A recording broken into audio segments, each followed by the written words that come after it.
মোৰ নাম ৰূপালী। মোৰ বয়স প্ৰায় ২৬ বছৰ। মোৰ বিয়াৰ ৫ বছৰ হৈ গৈছিল আৰু মোৰ এজনী ২ বছৰীয়া ছোৱালী সন্তানো আছে।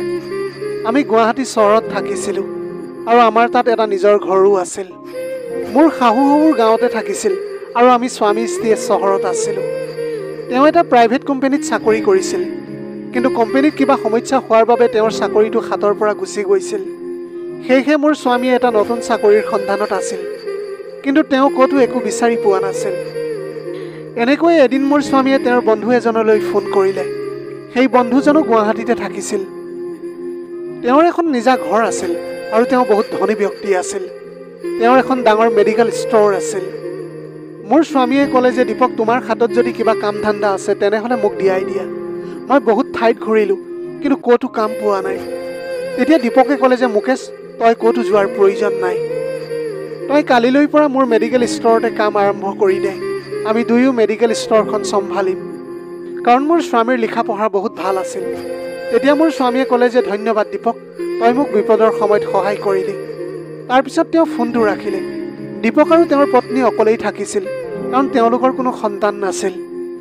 পিছদিনাৰ পৰাই এতিয়া মোৰ স্বামীয়ে মেডিকেল ষ্ট'ৰত কাম কৰিবলৈ ধৰিলে আৰু ময়ো মোৰ কাৰণে কিবা এটা ভাল কাম বিচাৰিবলৈ ধৰিলোঁ। কিন্তু মোৰ স্বামীয়ে মোক ক'লে যে ৰূপালী, তুমি চাকৰি কৰাৰ কোনো প্ৰয়োজন নাই। যদি তুমি ঘৰৰ পৰা বাহিৰলৈ ওলাই যোৱা তেনেহ'লে আমাৰ মাইনাজনীক কোনে চোৱা চিতা কৰিব? ৰূপালী, তুমি চিন্তা নকৰিবা, মই এতিয়া চাকৰি এটা পাই গ'লোঁ আৰু মোৰ বন্ধুজনে মোক ভাল দৰমহাও দিব। সেইকাৰণে তুমি ক'তো কাম কৰাৰ কোনো প্ৰয়োজন নাই। কিন্তু মোৰ এনেকুৱা লাগিছিল যে যদি আমি দুয়োৱে কাম কৰোঁ তেনেহ'লে আমাৰ ছোৱালীৰ ভৱিষ্যতৰ কাৰণে কেইটামান টকা সঞ্চয় হৈ যাব। সেইকাৰণে মই চাকৰিৰ সন্ধানত আছিলোঁ। এদিন মই এখন পাৰ্লাৰত কাম পাই গ'লোঁ, কাৰণ যিহেতু মই আগতে পাৰ্লাৰৰ কোৰ্চ কৰি থৈ দিয়া আছিল। সন্ধিয়া যেতিয়া স্বামী ঘৰলৈ আহিল তেতিয়া মই তেওঁক ক'লোঁ, শুনক, মই এখন পাৰ্লাৰত কাম পাইছোঁ আৰু মই সদায় তালৈ ৩-৪ ঘণ্টা যাব লাগিব। তেতিয়া মোৰ স্বামীয়ে ক'লে যে তুমি আমাৰ ছোৱালীজনীক এৰি বাহিৰলৈ যোৱাৰ কোনো প্ৰয়োজন নাই। তোমাক যি লাগে সেয়া ময়ে আনি দিম। মই ক'লোঁ ঠিক আছে। তাৰে ২-৩ দিন পিছত মই ঘৰতে পাৰ্লাৰৰ কাম আৰম্ভ কৰি দিলোঁ। এতিয়া মোৰ স্বামীৰ অলপ সহায় হ'বলৈ ধৰিলে। এতিয়া সদায় অলপ অলপ টকা আহিবলৈ ধৰিছিল আৰু তাৰ পৰা আমাৰ ঘৰখনো ভালকৈ চলিবলৈ ধৰিছিল। এতিয়া সকলো ঠিকেই চলি আছিল, কিন্তু এদিন হঠাতে মোৰ স্বামীৰ বন্ধুৰ হাৰ্ট এটেক আহিলে আৰু কেইঘণ্টামানৰ ভিতৰতে তেওঁৰ মৃত্যু ঘটিলে। তাৰপিছত মেডিকেল ষ্ট'ৰৰ সকলো দায়িত্ব মোৰ স্বামীৰ ওপৰতে আহি গ'ল। সেইকাৰণে এতিয়া মোৰ স্বামীয়ে ৰাতিপুৱা সোনকালে মেডিকেল ষ্ট'ৰ খুলিবলৈ যাবলগীয়া হৈছিল। এনেকৈয়ে ২ মাহ পাৰ হৈ গৈছিল আৰু এতিয়া মেডিকেল ষ্ট'ৰলৈ সদায় মালিকনী মানে মোৰ বন্ধুৰ পত্নী আহিবলৈ ধৰিছিল। তেওঁ এতিয়া অকল আহি বহিছিলহে আৰু তেওঁ তাৰ বিষয়ে একোৱেই নাজানিছিল। মোৰ স্বামীয়ে এতিয়া সকলোবিলাক চোৱা চিতা কৰিছিল আৰু সন্ধিয়া যিমান বিক্ৰী হৈছিল সকলো তেওঁৰ হাতত গতাই দি আহিছিল। লাহে লাহে এতিয়া তেওঁ মোৰ স্বামীৰ ওপৰত বিশ্বাস কৰিবলৈ ধৰিলে। সেইকাৰণে তেওঁ কেতিয়াবা কেতিয়াবা ঘৰতো আছিল। মোৰ স্বামীয়ে এতিয়া সম্পূৰ্ণ মনোযোগেৰে মেডিকেল ষ্ট'ৰখন চম্ভালিছিল। তাৰ পিছতো মালিকনীয়ে মেডিকেল ষ্ট'ৰত কেমেৰা লগাই দিছিল। ঘৰলৈ অহাৰ পিছত মোৰ স্বামীয়ে এই কথা মোৰ আগত কৈছিল। তেতিয়া মই কৈছিলোঁ যে তেওঁ আপোনাৰ ওপৰত ভৰসা নাই, সেইকাৰণে তেওঁ কেমেৰা লগাইছে। কিন্তু আমাৰনো সেইবিলাক কথাক লৈ কি মতলব? আপুনিতো সততাৰে কাম কৰি আছে। তাৰপিছত কিছুদিন এনেকৈ পাৰ হৈ গ'ল। এদিন মালিকনীয়ে মেডিকেল ষ্ট'ৰলৈ আহিলে আৰু তেওঁ মোৰ স্বামীক মাতিলে। তেওঁ ক'লে যে মুকেশ, তুমি ইয়াতে কাম কৰা বহুদিন হৈ গ'ল আৰু তুমি বহুত সততাৰে কাম কৰি আহিছা। সেইকাৰণে এতিয়া মই গোটেই মেডিকেল ষ্ট'ৰখন তোমাৰ হাততে অৰ্পণ কৰিবলৈ বিচাৰিছোঁ। তেতিয়া মোৰ স্বামীৰ দৰমহাও ২৫,০০০ হৈ গৈছিল। এতিয়া তেওঁ গোটেই দায়িত্ব মোৰ স্বামীৰ ওপৰতে দিছিল আৰু তেওঁ একেবাৰে নিশ্চিন্ত হৈ গৈছিল। মুকেশে তেতিয়া ক'লে যে নবু, আপোনাৰ মেডিকেল ষ্ট'ৰৰ বিষয়ে বিশেষ কোনো জ্ঞান নাছিল, সেইকাৰণেহে মই চোৱা চিতা কৰি আছিলোঁ। আপুনি গোটেই দায়িত্ব মোৰ ওপৰত নিদিব, মই পৰিয়ালৰ কাৰণেও অলপ সময় উলিয়াব লাগে। তেতিয়া মালিকনীয়ে ক'লে যে মুকেশ, তুমি এটা কাম কৰা, তোমাৰ পত্নীকো ইয়াতে কাম লগাই দিয়া। তেতিয়া মুকেশে ক'লে, নাই, তেনেকুৱা কৰিবলৈ নোৱাৰোঁ। তেতিয়া মালিকনীয়ে ক'লে যে ঠিক আছে বাৰু, মই কালিলৈ তোমাৰ পত্নীক লগ কৰিবলৈ তোমাৰ ঘৰলৈ গৈয়ে আছোঁ। এনেকৈ কৈ তেওঁ পিছদিনা মোৰ স্বামীৰ লগত আমাৰ ঘৰলৈ আহিলে। তেওঁ আমাৰ ঘৰখন চালে আৰু মোক আৰু মোৰ ছোৱালীজনীক লগ কৰিছিল। তেওঁ এগৰাকী বহুত ধনী ব্যক্তি আছিল আৰু মোতকৈ বহুত দেখিবলৈও ধুনীয়া আছিল। তেওঁক দেখিলে যিকোনো পুৰুষেই তেওঁৰ প্ৰেমত পৰিবলৈ বিচাৰিব। তেওঁ বহুত আকৰ্ষণীয় আছিল। সেইদিনাৰ পৰাই মোৰ সংসাৰৰ ধ্বংস আৰম্ভ হ'বলৈ ধৰিছিল। মানে মালিকনীয়ে লাহে লাহে মোৰ স্বামীৰ প্ৰেমত পৰিবলৈ ধৰিলে। তেওঁ মোৰ স্বামীক বহুত বিশ্বাস কৰিলে আৰু গোটেই মেডিকেল ষ্ট'ৰখন তেওঁৰ হাততে গতাই দিছিল। তেওঁৰ এতিয়া যেতিয়াই মন গৈছিল তেতিয়াই মেডিকেল ষ্ট'ৰখনলৈ গৈছিল। এদিন দুপৰীয়াৰ সময়ত তেওঁ মেডিকেল ষ্ট'ৰলৈ আহিলে। সেই সময়ত মোৰ স্বামী তাতেই বহি আছিল। বহুত দেৰিলৈকে মেডিকেল ষ্ট'ৰখনত কোনো গ্ৰাহক নাছিল। তেতিয়া তেওঁৰ মনটোত কি চলি আছিল সেইটো মোৰ স্বামীয়ে একেবাৰে অনুমান কৰিবলৈ পৰা নাছিল। তেওঁৰ স্বামীয়ে তেওঁক এৰি যোৱাৰ পিছৰে পৰা তেওঁ যি সুখখন বিচাৰি আছিল সেয়া তেওঁ পোৱা নাছিল। সেইকাৰণে তেওঁ মোৰ স্বামীৰ লগতে তেওঁৰ ইচ্ছা পূৰণ কৰিবলৈ চেষ্টা কৰি আছিল। তেওঁ মোৰ স্বামীক ক'লে যে মুকেশ বহুত দেৰি হৈ গ'ল, কোনো অহা নাই, অলপ সময়ৰ বাবে মেডিকেল ষ্ট'ৰখনকে বন্ধ কৰি দিয়া। মুকেশে ক'লে কিন্তু নবৌ আপুনি? তেতিয়া তেওঁ ক'লে ময়ো ইয়াতেই থাকিম, আমি এতিয়া দুয়ো একেলগে খানা খাম। মই তোমাৰ বাবে বৰ ধুনীয়াকৈ আলু পৰঠা বনাই লৈ আহিছোঁ। এনেকৈ কৈ তেওঁ মোৰ স্বামীক মেডিকেল ষ্ট'ৰখন বন্ধ কৰিবলৈ ক'লে। মোৰ স্বামীয়ে ভিতৰৰ পৰা মেডিকেল ষ্ট'ৰখন বন্ধ কৰি দিলে। তাৰপিছত দুয়ো ভিতৰতে খানা খাবলৈ বহিলে। খানা খোৱাৰ সময়ত তেওঁ জানি বুজিয়েই মোৰ স্বামীক স্পৰ্শ কৰি আছিল আৰু একেৰাহে তেওঁৰ ফালে চাই আছিল। কিন্তু মোৰ স্বামীয়ে তেওঁৰ ফালে ধ্যান নিদি খানা খাই আছিল। খানা খোৱাৰ পিছত মোৰ স্বামীয়ে তেওঁক ক'লে যে নবৌ আপুনি এতিয়া ঘৰলৈ যাওক। তেতিয়া মালিকনীয়ে ক'লে যে মুকেশ মোৰ তোমাৰ লগত অলপ কথা আছে। তেতিয়া মুকেশে ক'লে যে কওক নবৌ, কি ক'বলৈ আছে আপোনাৰ?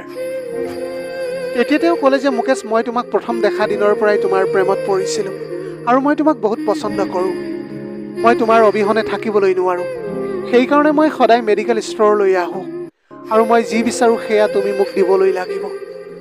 তেতিয়া মুকেশে ক'লে মানে কি ক'বলৈ বিচাৰিছে আপুনি? তেতিয়া তেওঁ উঠি গৈ মেডিকেল ষ্ট'ৰৰ কেমেৰাটো বন্ধ কৰি দিলে আৰু তেওঁ মোৰ স্বামীৰ ওচৰলৈ গৈ তেওঁক সাৱটি ধৰি ক'লে মুকেশ মোৰ বহুত ইচ্ছা আছে আৰু সেয়া কেৱল তুমিহে পূৰণ কৰিবলৈ পাৰিবা। তেনেকৈ কৈ তেওঁ মোৰ স্বামীক লাহে লাহে স্পৰ্শ কৰিবলৈ ধৰিলে। এতিয়া তেওঁৰ স্পৰ্শৰ পৰা মোৰ স্বামী একেবাৰে উত্তেজিত হৈ পৰিছিল আৰু তেওঁ মালিকনীক জোৰেৰে সাৱটি ধৰিলে।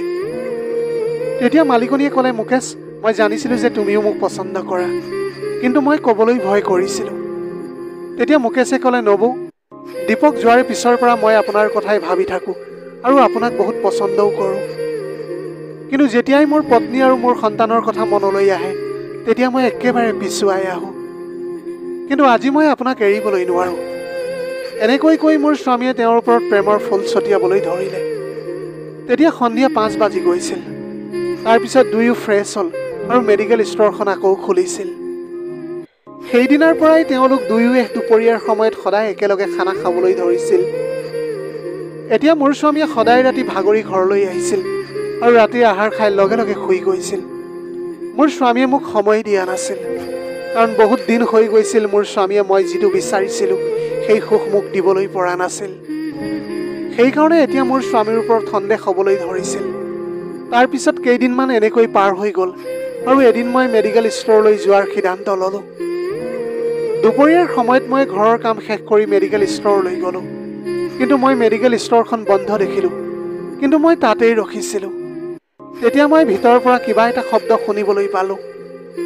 সেইকাৰণে মই তাতেই বহি মেডিকেল ষ্ট'ৰখন খোলাৰ বাবে অপেক্ষা কৰিবলৈ ধৰিলোঁ। 2 ঘণ্টাৰ পিছত মেডিকেল ষ্ট'ৰখন খুলিল আৰু মোৰ স্বামীয়ে মোক বাহিৰত দেখি একেবাৰে থতমত খাই গৈছিল আৰু ক'লে যে ৰূপালী তুমি ইয়াতে কি কৰি আছা? তেতিয়াই মই ভিতৰলৈ গ'লোঁ আৰু দেখিলোঁ যে মালিকনীয়ে ভিতৰৰ চকী এখনতে বহি আছিল। তেতিয়া তেওঁ মোৰ ফালে চাই ক'লে যে ৰূপালী কিবা কাম আছিল নেকি? মই ক'লোঁ যে নাই একো কাম নাছিল, মই এনেই আহিছিলোঁ। মালিকনীয়ে ক'লে বহা। মই ক'লোঁ ষ্ট'ৰখন কিয় বন্ধ কৰিছিল? তেতিয়া তেওঁ ক'লে যে আমি খানা খাইছিলোঁ সেইকাৰণে বন্ধ কৰি দিছিলোঁ। মোৰ এনেকুৱা লাগিছিল যেন তেওঁ মোৰ পৰা কিবা এটা লুকুৱাবলৈ চেষ্টা কৰি আহিছে। মই একো নকৈ ঘৰলৈ বুলি উভতি আহিলোঁ।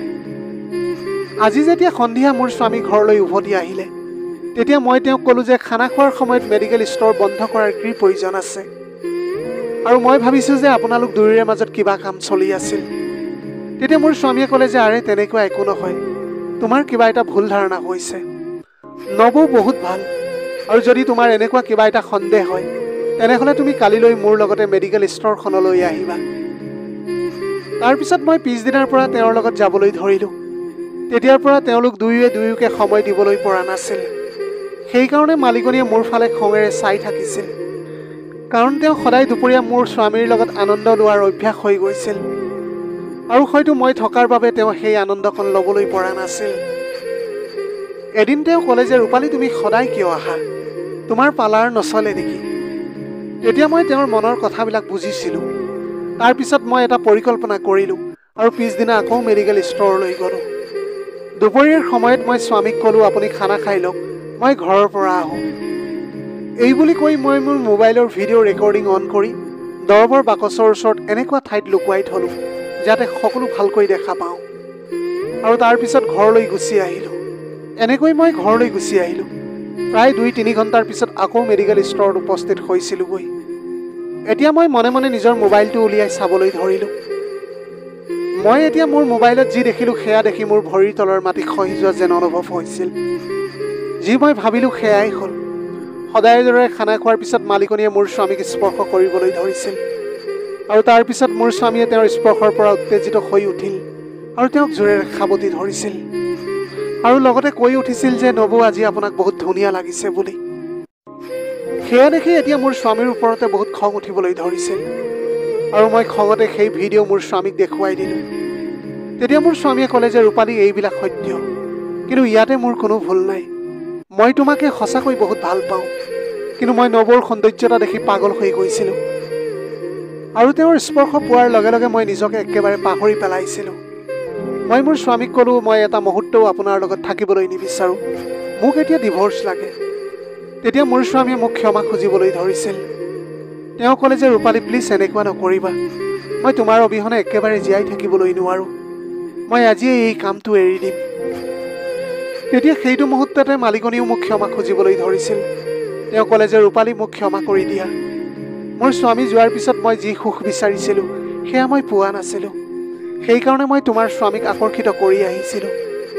ৰূপালী মোক ক্ষমা কৰি দিয়া, তুমি যি কোৱা মই তাকে কৰিবলৈ সাজু আছোঁ। তাৰপিছত মই এগৰাকী নাৰী হিচাপে তেওঁৰ দুখখন বুজি উঠিছিলোঁ আৰু তেওঁক ক্ষমা কৰি দিলোঁ। মই মোৰ স্বামীক ঘৰলৈ লৈ আহিলোঁ। তেতিয়া মোৰ স্বামীয়ে মোক সাবটি ধৰিলে আৰু ক'লে ৰূপালী মোক একেবাৰে ক্ষমা কৰি দিয়া, মই আজিৰ পৰা কোনো মহিলাৰ ফালে চকু তুলিও নাচাওঁ।